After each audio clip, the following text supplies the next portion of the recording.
Estamos en la mañana de Arriba Gente junto a la doctora Gabriela Piris, que es responsable del Plan Nacional de Cuidados Paliativos. Doctora, bienvenida, un placer tenerla aquí en Arriba Gente. Bueno, estamos porque de alguna manera existe preocupación por el hecho de que, si bien los cuidados paliativos están garantizados, están incluidos, digamos, dentro de, en forma obligatoria de la ley de voluntad anticipada, no existe un acercamiento de los pacientes, por lo menos en la medida que seguramente el plan tenía previsto o imaginaba que iba a acontecer. Lo primero que uno se preguntaría, doctora, desde el lugar de ciudadano común es ¿cuánta gente en este momento que nos esté mirando en Arriba Gente sabe de qué estamos hablando?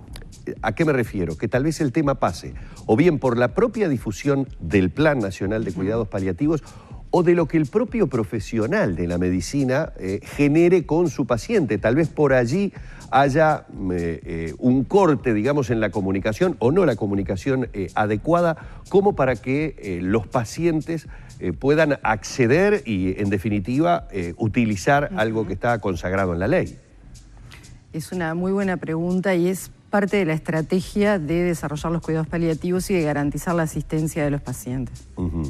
Cuidados paliativos es una disciplina relativamente nueva en nuestro país.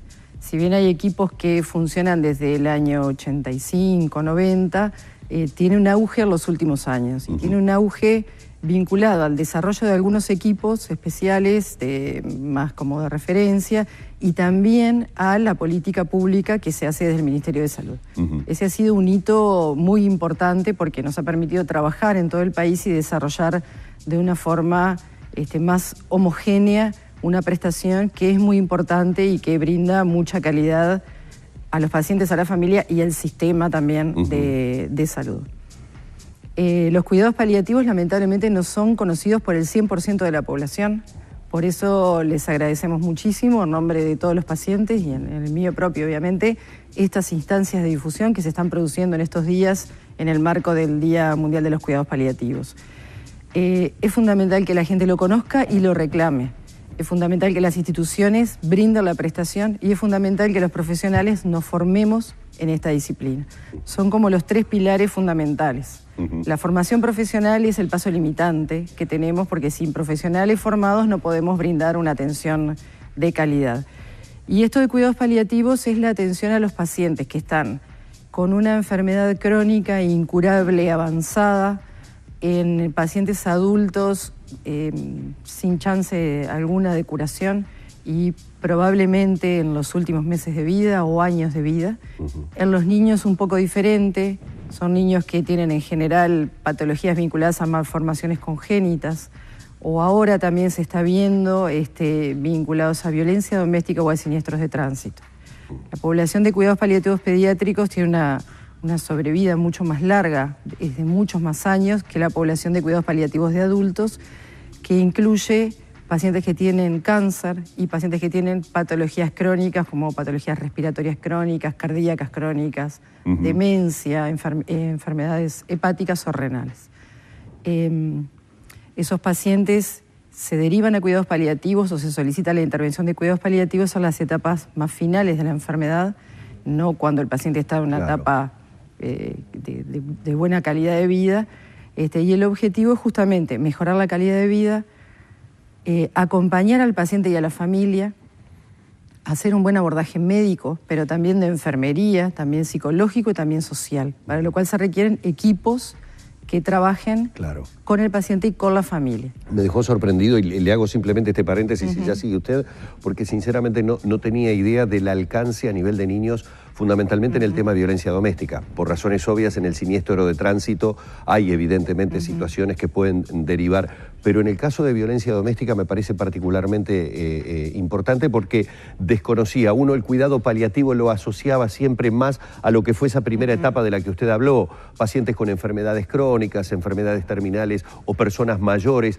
pero no imaginaba la presencia de niños y adolescentes, ¿no?, que son víctimas de la violencia doméstica. Incluso hay equipos, y en Uruguay tenemos un equipo que hace cuidados paliativos neonatales, que es cuando se hace el diagnóstico intrauterino de una malformación con un niño que ya se sabe que no va a nacer o que va a vivir muy pocos días, horas o algunas semanas, el equipo ese de cuidados paliativos, que tiene una formación específica en neonatología, acompaña a la familia en ese proceso. Y en ese caso, ¿cuál es el trabajo que desarrolla específicamente, doctora? Para que, la gente sepa en ese momento qué clase de ayuda, qué clase de tabla, no diríamos de salvación en este caso, pero por lo menos de acompañamiento en circunstancias que, para el entorno familiar deben ser realmente muy duras. Sí. Cuidados paliativos tiene como varias partes, como yo te comentaba. Tiene una parte que es de control de síntomas físicos, que en este caso es cuando el niño nace, hay que hacer un control muy estricto de todo lo que son los problemas clínicos que él tiene para que tenga una buena calidad de vida, al igual que se hace en jóvenes, en adultos y en ancianos. Y el acompañamiento a la familia, o sea, el modelo es el mismo, pero tiene una intensidad en tiempo a veces que es distinta a la que tienen los compañeros que hacen cuidados paliativos pediátricos, que a veces tienen muchos meses, muchos años, o la que hacemos nosotros, que a veces nos pasan los pacientes en adultos, y tenemos capaz que 10, 15 días para hacer un abordaje muy intenso y muy movilizador y con mucho requerimiento de control de síntomas, de abordaje integral. Entonces, el modelo es el mismo, es un abordaje integral del paciente y su familia, con mucho control de síntomas, con mucho control del dolor, que es uno de los principales problemas que tienen todos estos pacientes, y de todos los otros problemas que surgen, ¿no? Y una racionalización de los recursos, ¿no? Lo que se ve, y no es privativo de Uruguay, es de todo el mundo, es que estos pacientes a veces son sometidos a terapias que no son efectivas en ese momento, a estudios que no son efectivos. Y no es porque ni los médicos saquen provecho de eso, ni seamos malos técnicos, es porque a veces no se diagnostica esa situación. Cuando el médico o el enfermero diagnostica que está ante un paciente que es pasible de cuidados paliativos, cambia el chip. No significa que lo dejemos de estudiar, significa vamos a adecuar los esfuerzos a los resultados que vamos a esperar. A lo que se va a obtener. Capaz que no es bueno estarlo trasladando todos los días para hacerle radioterapia, porque ya el paciente está en una situación de que está todo el día en la cama y capaz que el paciente no quiere. Pero capaz que lo que tenemos que hacer es ir a la casa todos los días.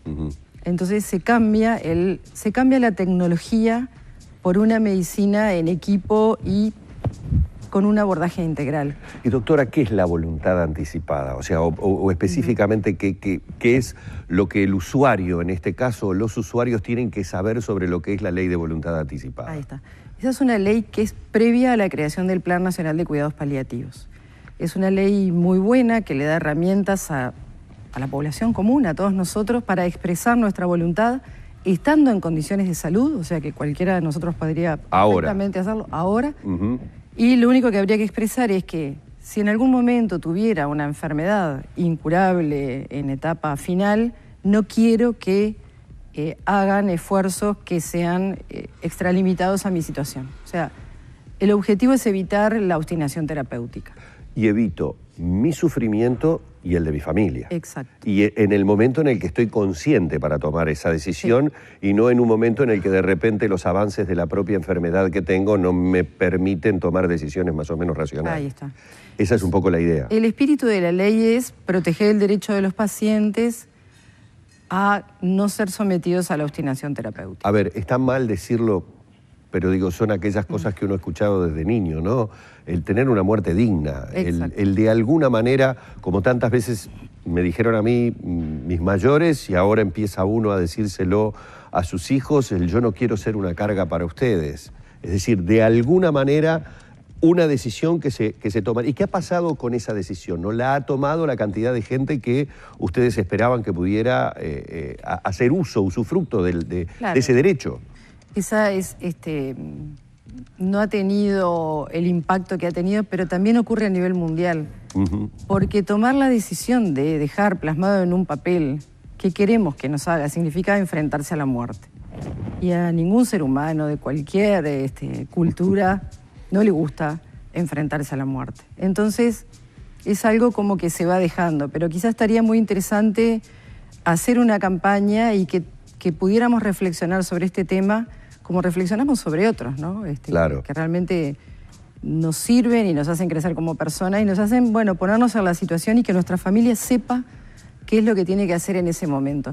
Pero una cosa yo quería tomar de lo que tú dijiste, y es que cuidados paliativos no acorta la vida ni la alarga. No la acorta. Y eso queremos hacer mucho hincapié. O sea, que intervenga cuidados paliativos no significa que el paciente va a vivir menos. Significa que va a vivir con mejor calidad de vida. Nosotros, bueno, la eutanasia por supuesto que no se hace. El procedimiento de sedación que a veces hay que hacer en algunos pacientes que están con síntomas absolutamente incontrolados. Pero estamos hablando de sangrados, estamos hablando de crisis de falta de aire que son incontrolables y que no tienen reversibilidad. Claro. Ahí se practicaría la sedación y es en un porcentaje muy bajo de pacientes. La mayoría de los pacientes fallecen por la progresión de su enfermedad, pero con los síntomas controlados. A ver, porque es inevitable. Justamente. No está en discusión eso. Me quedan muchas preguntas para hacerle y quisiera tratar de hacer la mayor cantidad porque me van surgiendo en la medida que usted nos va informando. Ya le vamos a dar a la gente la manera en que se puede informar, que es lo más importante, obtener información de toda esta situación. Pero usted hizo mención recién, y quiero tocar también ese aspecto, a los profesionales que trabajan, ¿verdad? Hablando de equipos. Y por allí deslizó, hablando de equipos que llegan a trabajar a condiciones tanto del paciente como del entorno familiar, que normalmente son de un profundo estrés, emocionalmente, de un involucramiento muy, muy grande. ¿Cómo están preparados esos profesionales, ¿no? Uno a veces se admira de que se abrace una profesión para prácticamente al cabo del día estar trabajando en todo momento con este tipo de situaciones. Pero ¿qué tipo de capacitación? ¿Es algo especial que deben tener para formar parte de estos equipos? Ahí está. La capacitación es la clave para disminuir todo lo que es el estrés, el desgaste profesional. Cuanto más capacitado está uno, mayor capacidad de resolver tiene y menor estrés genera. No, o sea, la formación teórica y la experiencia son las dos cosas que hacen que uno se enfrente a situaciones muy complejas, pero sepa cómo abordarlas, ¿no? Es una formación específica. Hoy en día hay una oferta relativamente variada. La Universidad de la República, la Facultad de Medicina tiene una diplomatura. Hay algunas universidades privadas que también están ofreciendo maestrías o diplomaturas. Acá es fundamental la práctica y aprender a trabajar en equipo, que los médicos que tenemos una formación un poco más ortodoxa aprendamos otras cosas de los otros compañeros de equipo y que a su vez psicólogos, trabajadores sociales aprendan también, por ejemplo, cómo manejar analgésicos, cómo manejar la morfina, no para indicarla, sino para muchas veces sacarle las dudas a los pacientes. Entonces hay un cuerpo de conocimiento que es básico para todos y que lo tenemos que compartir, y hay conocimientos específicos. Y más allá de la formación, el trabajar en equipo, realmente trabajar en equipo, el no ver a los pacientes solos, el estar siempre con un compañero. Nosotros, por ejemplo, yo trabajo en el Hospital Maciel y nosotros vamos de a dos a los domicilios, va un médico y un enfermero. El intercambiar, el comunicarse, el poder muchas veces compartir situaciones que son angustiantes porque nos tocan por diferentes situaciones, es fundamental. Y a su vez, al reunirse todo el equipo, nosotros, te pongo como ejemplo donde yo más trabajo, ¿no? Sí. Nosotros nos reunimos todas las mañanas y a su vez tenemos una vez por semana una hora que es nuestra, donde hablamos de problemas internos y donde tenemos el apoyo de un psiquiatra, donde analizamos cómo estamos, cómo venimos, qué tenemos que mejorar, qué nos está pasando.